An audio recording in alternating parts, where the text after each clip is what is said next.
What's up, people? What's going on? I'm trying to give time for some people to get on. This was not a planned. What's up, people? What's going on? I'm trying to give time for some people to get on. This was not planned. This was not a planned. What's up, people? What's going on? I'm trying to give time for some people to get on. This was not planned. This was not a planned. What's up, people? What's going on?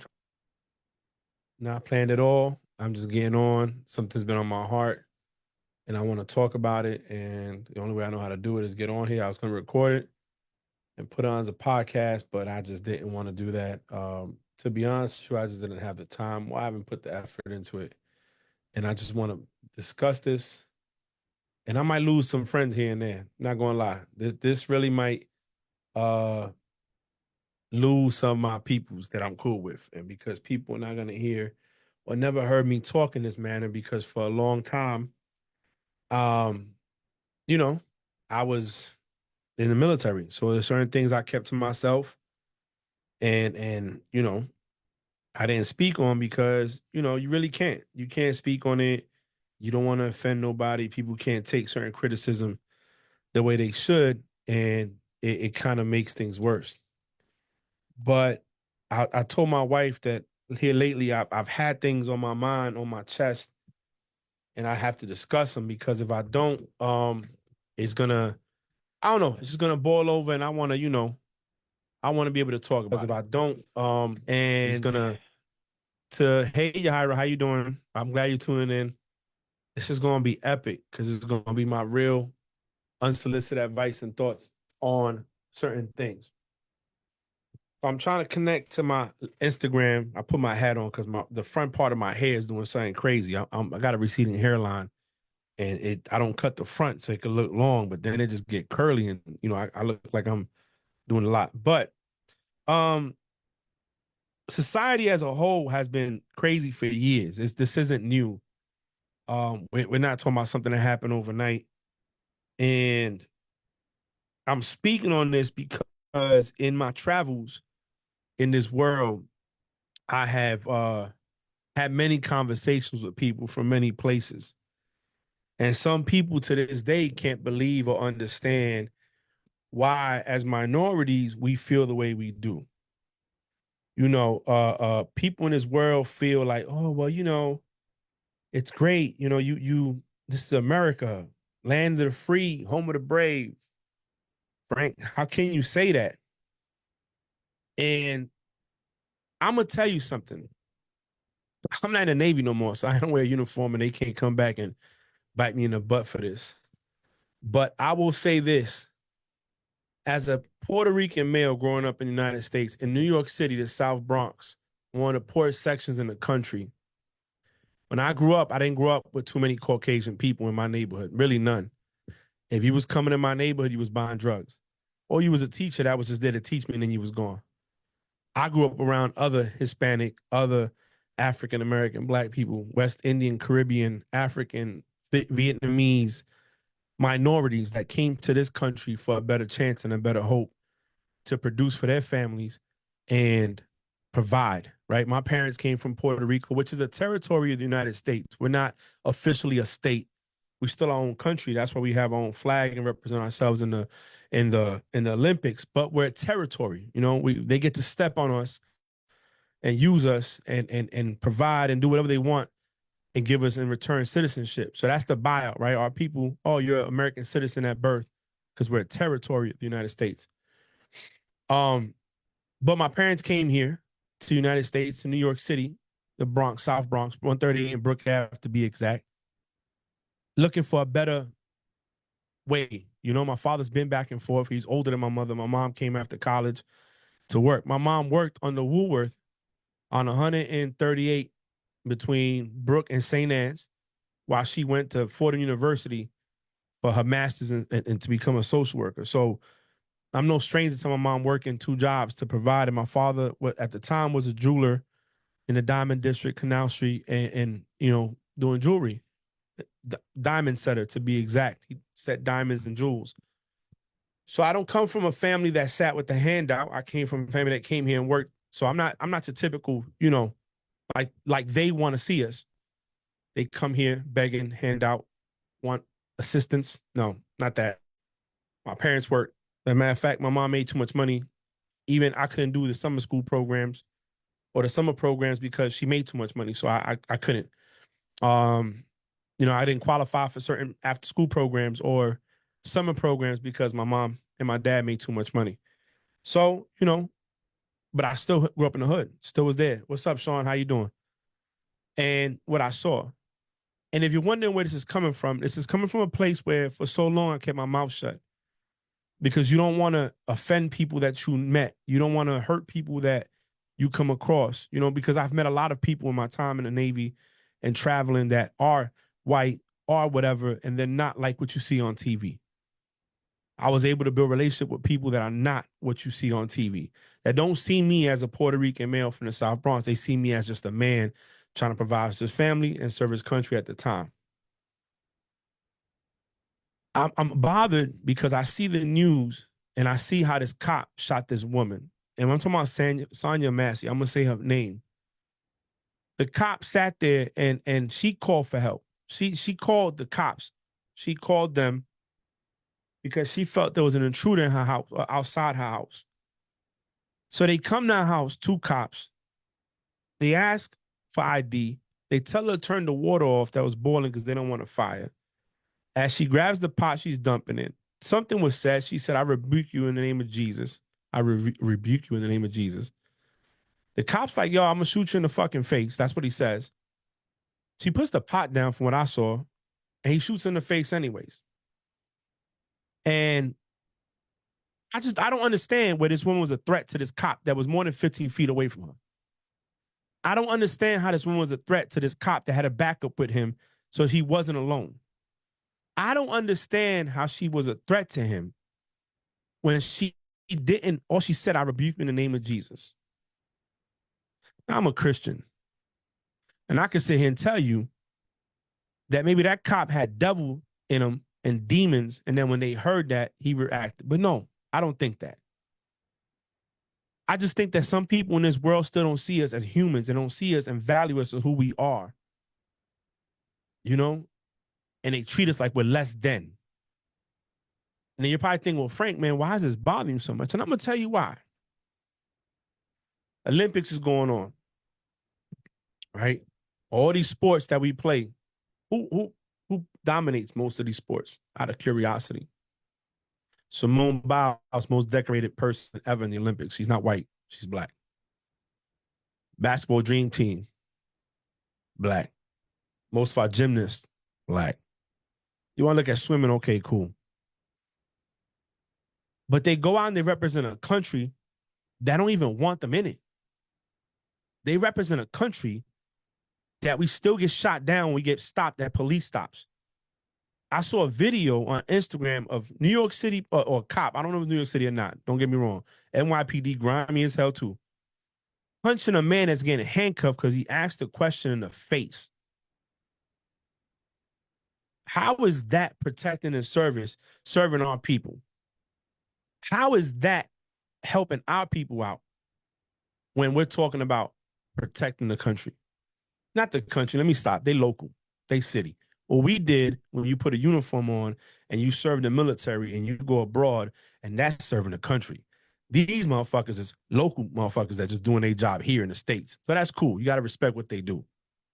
But excuse me if I don't have the same respect when our people get killed for no reason and you got cops saying, "Oh, not guilty. It was premeditated, bro. You told it to her face you're going to shoot in the face, and then you shoot her."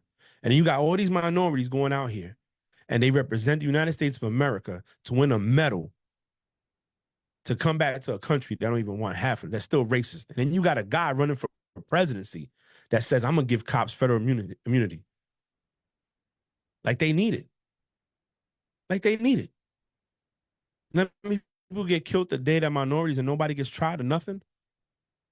Again, I'm not saying that I don't like everybody. I do. Met a lot of people in the Navy that were great. A lot of people in the Navy that, you know what, I probably would never met in my time or connected with. But at the end of the day, somebody please explain to me why this woman got shot in her face for no reason. When she called for help, that makes me feel like I don't need to call nobody for help. If there's an intruder outside of my property, he gonna get shot. F it. It is what it is. because I called the cops. Now I got to worry about, hey, am I going to get shot in the face? I've been profiled. I've driven the nice cars and got pulled over on Virginia Beach for no reason.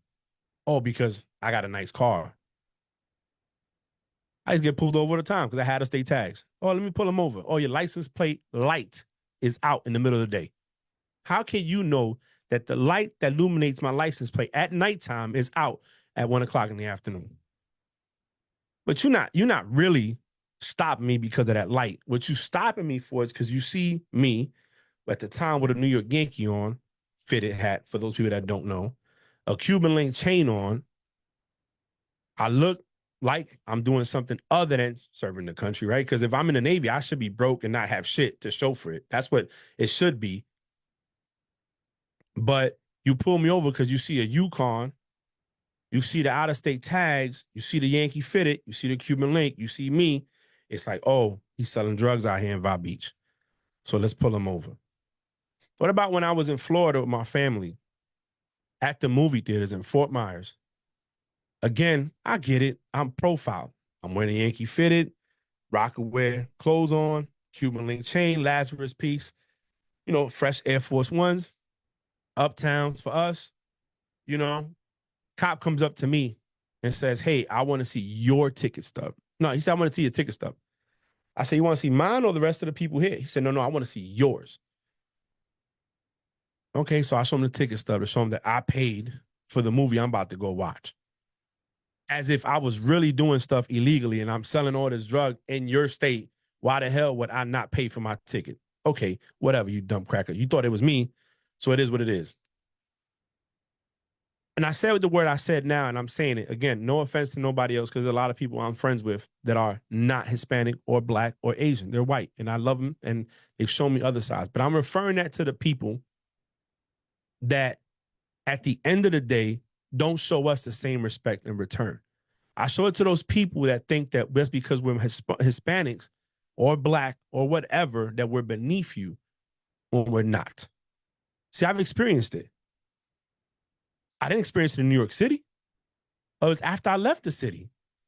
I remember in boot camp, white kid told 2 Puerto Ricans because they could barely speak English, why don't you go back to your country? We don't want you here in America. He didn't know I spoke Spanish. See, I blend in. I had the bald head. I looked like a regular white guy until I spoke Spanish. After that, he didn't talk to me no more. So I'm not speaking these things because I never lived them. I'm speaking them because I have lived them. I'm speaking them because they happened to me. I'm speaking them because I have a son. And I got to worry about when my son goes out into this world and my wife and I teach them right from wrong and they want to speak on stuff, are they going to be able to speak their truth and not get tased or shot because they question the wrong person? But again, here we are representing a country that don't care about us. We get killed by the masses and nobody cares. Again, I don't mean to offend nobody. It is what it is. I'm just upset. I'm upset because we continue to get abused out here, murdered, killed, like we're animals, and nobody says nothing. And you want us to believe in a system, but you got a guy up here that says, oh, I'm going to give cops complete immunity. Like if the problems that happen in the streets of the United States affect him, they don't affect him or his kids. Matter of fact, he got found guilty and can still run for office again. Yo, I served for 26 years for a country that kills my people at random because they can, and nobody's going to say nothing to them. That's the truth of history in this country. That's the truth. Whether people want to admit it or not, that is the truth of what we face in this country, which is where we can get killed, we can get treated like crap, less than, abused, and we can't even stand up for our own rights. That's the fact of what we're talking about today. This is not just me sitting here. This is me for almost 5 days debating whether or not I should talk about this. But you know what? Today's the day and I have time. So, you know what? If I lose some friendships, if I lose some followers, if I lose people and say, oh, this Frank is crazy. He's racist. I'm not racist. Not at all. Like I said, I made a lot of friends in the Navy, and they're not all Hispanic and black. A lot of white. Matter of fact, in some of my darkest times in my first command, the friends that showed up for me were not my kind of people. Don't come from where I come from. I've even brought them to my own house, in my own hood, and broke bread with them. That's not me. But what I'm not going to do, is not speak on the injustice or the treatment of our people for so long. It's not fair. It's not right. You know what I'm saying? It's not right. What I'm saying today has nothing to do with the friendships, the bonds that I've created with my brothers when I served in this country and the people that I broke bread with. Matter of fact, they taught me a lot of things I didn't know. But what I'm talking about today, it's about how the fact that we, and this is the thing about America is funny, right? Because people can sit here and they forget, well, they don't want to admit they live in this bubble, this world with, it doesn't affect me, so it's not real. I can't see it, so it's not happening. I never saw it, so it's not true. Now, I'm not saying, and let me be clear, there's some things that we do to bring it upon ourselves, like that one guy at the drive-thru that crashed into the cop cars and then tried to take off running, and he got tased or whatever happened to him. That's his dumbass fault. He should never left the scene, right? Resisting arrest, when I get it, you're getting arrested. There's a time and a place. Just relax. Get to where you got to get to. Say, I want a lawyer. Get representation, right? It's Hey, Brent on Jaworski, what's going on, brother? IG Live. I got IG Live going, and we did break bread for Thanksgiving. I forgot about that. And look, you remember. So I get that sometimes we bring certain things upon ourselves. When I get pulled over by the cops, listen, back then, take the keys off, put on the dash, put my hand. Yes, sir. No, sir. Sir, I got to reach into my glove box. Is that okay with you? Sir, I'm going to do this, sir, that. I'm very respectful. And I'm going to tell you why. I understand. They got a badge. They got a gun. They're apprehensive because they don't know either. Their life is at stake as well. They don't know what they're pulling up to. Every time they pull somebody over on the street, they don't know what they're walking into. So I get that. I understand that. So, certain things we got to do better at and protect ourselves and also protect them. And how we do that is by, hey, sir, there's nothing wrong with being respectful. I was taught that you don't got to eat shit, but you know what? Deal what you got to deal with. Let's get a lawyer and let's fight it. My mom was educated. My father was well-versed. So I understood that. Not everybody gets that, though. Not everybody understands that. But I'm talking about the people, like I said, Sonya Massey, who called the cops. It makes me wonder, what if my wife would have called the cops? Let's say I'm in Florida, my parents visiting. My wife thinks there's a person outside the house. She's here with my wife, with my son and daughter. She calls the cops. And because the cop is, I'm going to say racist asshole, because that's what he is. Why else would you shoot an unarmed woman in the face? Not center mass, not in the body, in the face.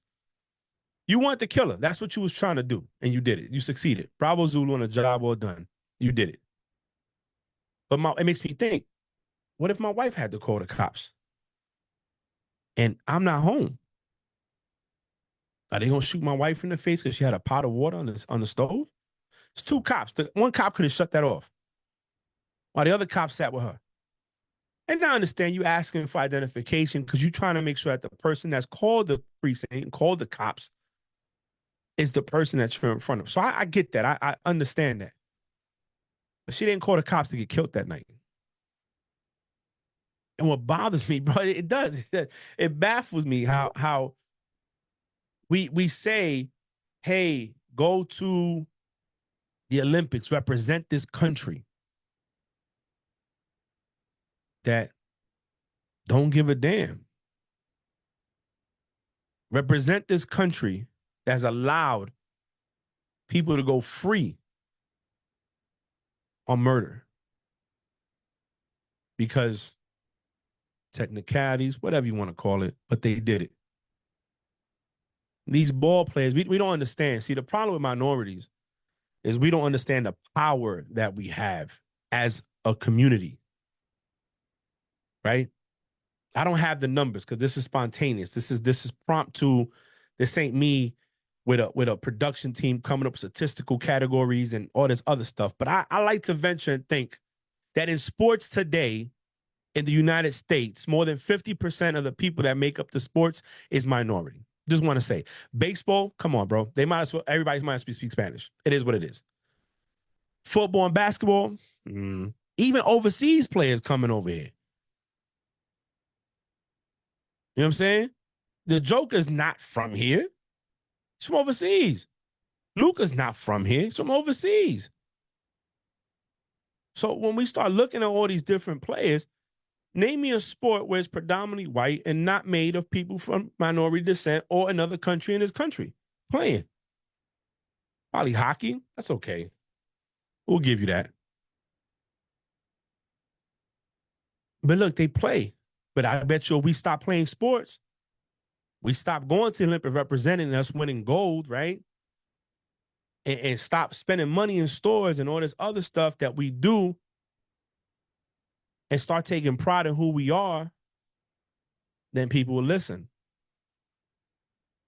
Because at the end of the day, we control the numbers. We control it.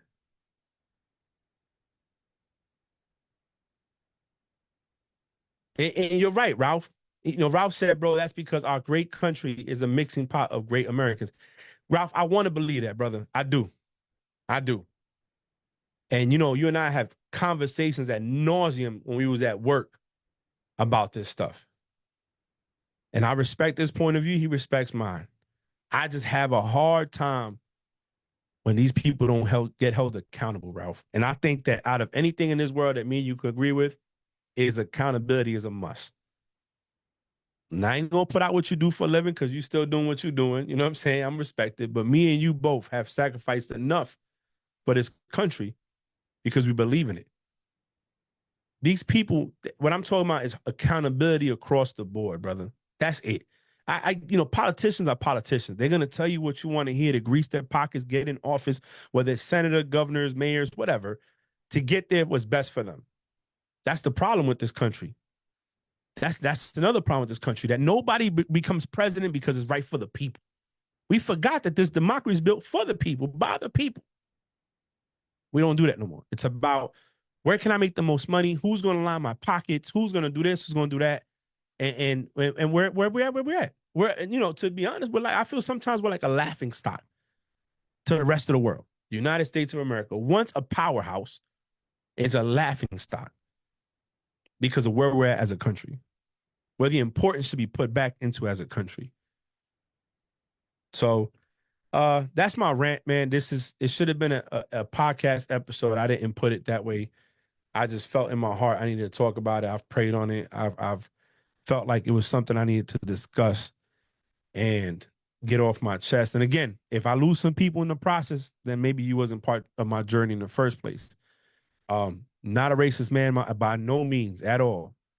But I got to speak on the truth. And the truth is that cop had no right to shoot that lady in the face. It's not the first time that it happens to our people. It's not going to be the last either. It's been happening for a very long time. And you know what? We just need to do a better job and rise up and not take over. Don't get me wrong. I'm not saying here, let's dominate the country and take over. No. What I'm saying is it goes back to something about rock the vote and all this stuff. Let's get people in office that are going to get that to happen. This is a great melting pot. It's a mixing pot of great Americans, like Ralph said. It's a melting pot. The United States is the home or the picture of hope in this world. In other countries, let's go to America to be great. Let's go there to have this. Well, it's time that we come together to be that, to be honest. Let's weed out the people that don't want that. And let's come together as a community, not just built of black and brown and Asian, but everybody, white, black, brown, everything come together. Let's love each other as humans. Let's put together something that's great. And let's show this country that, guess what? Let's show the negativity, the devil, that this is not what you want it to be. I'm not saying that it has to be all us. I'm saying as a community, as a culture, as a movement. Ralph, you said it plenty of times. We're Americans, we're nothing else. And sometimes I didn't understand that. I didn't. Growing up, I'm Puerto Rican. You know what I'm saying? I got the flag in my car. It is what it is. But in the sense of what he's talking about is you get away from all that and you knock it down to where we're at. This is who we are. And if we stood together, it'd be a great country and great. A lot of things would happen differently if we stuck together. You know what I'm saying? So I didn't want people to think, oh man, Frank's gone fucking crazy and racist out this bitch. No, no, that's not at all. That's not what I'm saying. I'm just tired of seeing people get killed for no reason, man. It's just, it could be a white person. It just happens to be a lot more minorities than anything else. At least was televised. Propaganda is a big weapon, right? Media is a weapon. Social media is a weapon that if used right, you can push an agenda the way you want it to go because you're going to get massive people to see it. So anyway, man, it's a weekday. People got to go to work. Ralph, I'm gonna hit you up. Um, God bless. Stay safe. Stay positive. Love each other. Have forgiveness and grace. And let's come together as a people. That's all I got today. That's Frank's unsolicited advice. Peace.